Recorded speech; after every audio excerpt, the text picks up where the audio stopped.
જય માતાજી બાપા સીતારામ। આજે આપણે આવ્યા છીએ ભારોલી ગામે, જે ખોડિયારમાંનું મંદિર છે, વેણવાળા ખોડિયારે પણ કહેવાય। અમારા રામાનંદી સાધુ સમાજના અત્યારે રમેશ બાપુ છે, જે અહીંયા પૂજા કરે છે, અને બાપુ અત્યારે લગભગ ઘરે છે। આપણે આ મંદિરે સાંજે 6 વાગી ગયા છે, અત્યારે કોઈ છે નહીં। બાપુને હમણાં આરતીનો ટાઈમ થાય એટલે આવશે।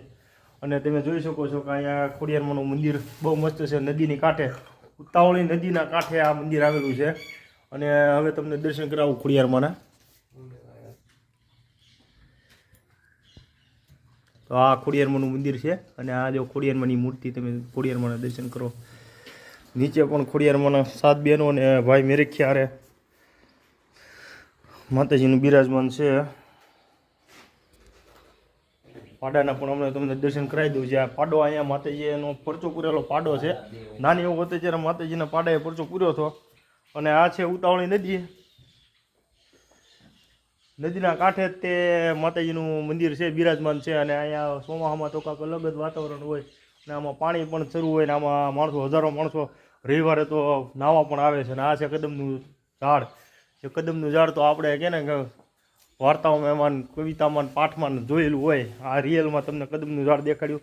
અને આ બધા ખોડિયારમાંના ત્રિશુલ છે, કેટલા બધા ખોડિયારમાંના ત્રિશુલ છે, જ્યાં અહીંયા માણસો માનતાઓ કરવા આવે, અને પછી અહીંયા માતાજીનું ત્રિશુલ કામ થઈ જાય એટલે મૂકી જાય છે। તો કેટલા બધા ત્રિશુલ છે। તો હાલો હવે આપણે જઈશું પાડાના પણ દર્શન કરવા। પાડો સામેની સાઈડ એક પાડાનું એક છાપરું બનાવેલું છે, એની અંદર પાડો બાંધેલો છે। તો ચાલો આપણે જઈશું પાડાના દર્શન કરવા। થોડોક દિયાથમી ગયો છે એટલે અંધારું તો આવતું છે, પણ અહીંયા છે ભોજનશાળા। જે કોઈ લાપસી કરવા રવિવારે કેમ કે આવે તો એની અંદર લાપસી બનાવીને પ્રસાદ બધાને દે।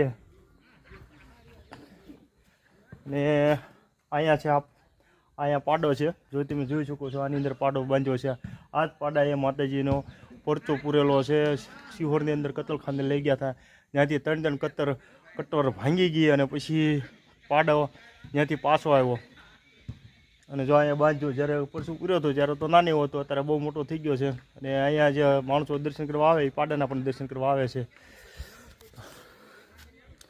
તો તમે જુઓ, આ પાડો છે માતાજીનો, અત્યારે બેઠો છે। તો ચાલો હવે આપણે પાછા જઈશું મંદિરે। બાજુમાં ચાઉનમાનું મંદિર પણ છે, જે અહીંના જે કોઈલ દરબારો છે એના કુળદેવી ચાઉનમાં પણ ત્યાં બિરાજમાન છે। તો અહીંયા આપણે જોઈશું, અહીંયા પણ વર્ષો પહેલાં એક પાડાએ પરચો પૂર્યો હતો, ને અહીંયા આની અંદર પાડો હમાઈ ગયો હતો। જ્યાં અત્યારે જે કાંઈ તમને ખાડો લાગે એમાં પાડો આખો અંદર હમાઈ ગયો હતો, ને બીજી આગળની સાઈડ નીકળ્યો હતો। ને આ બધા અહીંયા શ્રીફળ, જે આપણે માતાજીને શ્રીફળ વધારવાના હોય, એ શ્રીફળ અહીંયા બધા છોલે છે। અને આ છે માતાજીના ગરબા। જે કોઈના ઘરે સંતાનની ખોટ હોય એને અહીંથી આ ગરબાની ઠીકરી લઈ જવામાં આવે, અને જે પ્રમાણે એના બાપુ કે એ પ્રમાણે એનું પાલન કરવામાં આવે તો તમારા ઘરે અવશ્ય સંતાન થાય છે। આ જે કાંઈ આ જેટલા ફોટા છે એ બધા અહીંના માતાજી માનતાઓ રાખવાથી સંતાન જેને આપ્યા હોય એ બધાના ફોટા છે, તમે જોઈ શકો છો।